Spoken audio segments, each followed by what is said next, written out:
So how's it going, guys? In this video I will show you how you can fix the problem where your PS5 controller is not connecting to your PC via Bluetooth. So if we want to fix this, all we simply need to do is go ahead and get our cable that does come with the PlayStation 5 controller that we do plug into the PlayStation to charge it.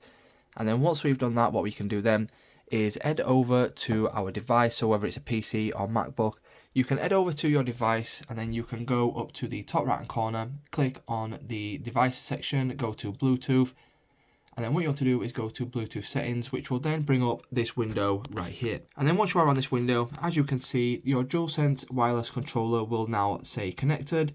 So what we can do after we've done that is we can go ahead, go back to our PlayStation controller. We can simply take out the wire that does come with the PlayStation. Once we've connected it the first time, that will then mean that we can then connect it from then on out with Bluetooth. So it's just that simple. If your controller is not connecting, just simply connect it for the first time with the PlayStation wire. And then once you do that, you will then be able to connect it via Bluetooth.